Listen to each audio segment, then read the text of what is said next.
Hello and welcome to Mission Backlog. Right, so I had no intention of putting a review out for this game when I started playing it.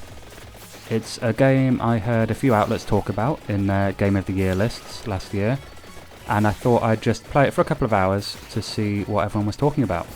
Well, 20 hours later, here I am, still playing the thing. What an addictive son of a bitch in the best possible way. It's been a long time since a game has hooked me like this one has. On the face of it, it may seem a little bit too simple for today's 4K 120 FPS open world mega games, but this game proves that gameplay is still king, and if you nail that, nothing else really matters. And nail it they did, big time. I say they, this game was actually made by just one guy, a remarkable achievement, and you can really feel the passion oozing through every pixel of this game.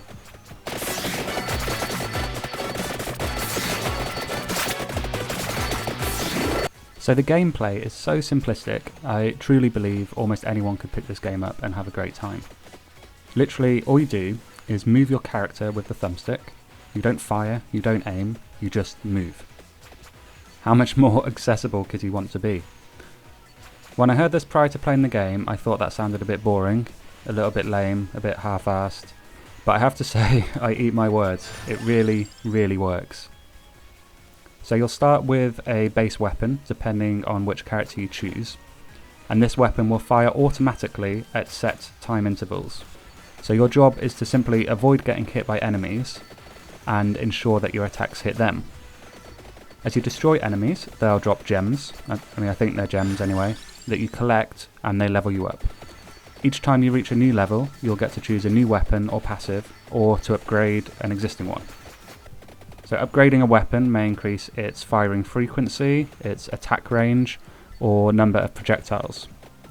And as you might expect, the enemies become more frequent and harder to kill until the entire screen is filled with them, and I mean filled.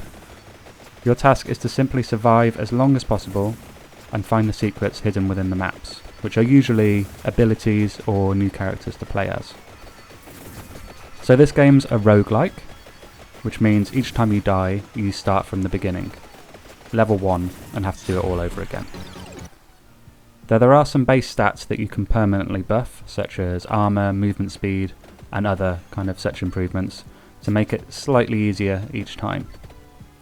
You'll also find new characters more suited to your playstyle, depending on what your preferred playstyle is. And speaking of characters, there's a very healthy cast to choose from, each with their own base ability. Each run typically lasts 20 to 30 minutes, so it's the perfect game to just pick up and play if you've only got half an hour before dinner.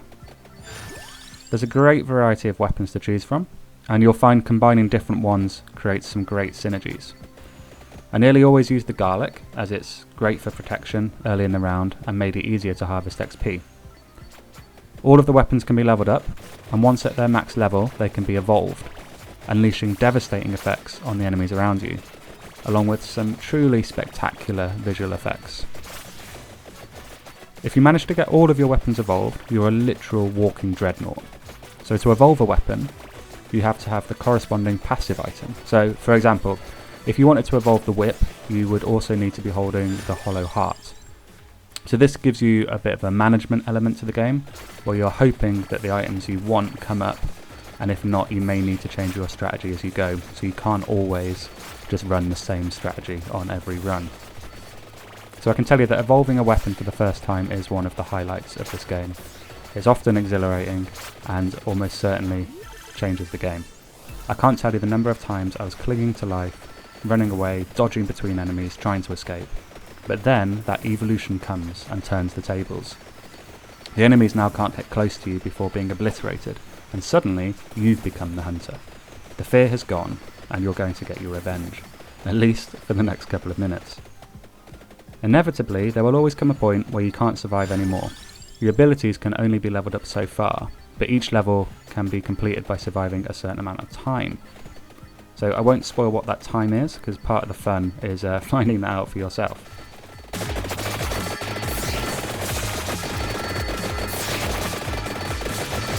There's no denying that the graphics are pretty basic, and at first glance you would be forgiven for dismissing the game, which is kind of what I did. But once you spend some time with the game, you come to realise just how much passion has been poured into it. The pixel art for the enemies is fantastic, with so much creativity, and there's hundreds and hundreds of enemies in this game. There's also incredible particle effects throughout, which fill the screen with colour and energy and release a constant dopamine hit as you're going along. The game is buttery smooth while all this is happening as well, which you might expect from a pixel game, though there really is a lot going on at times. I did sometimes consciously think, how is there not any slowdown going on? I didn't experience a single glitch, bug or crash in my entire game, which is very refreshing.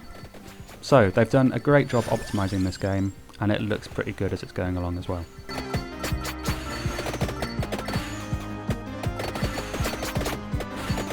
This game is exactly what I needed, even though I didn't know that I needed it.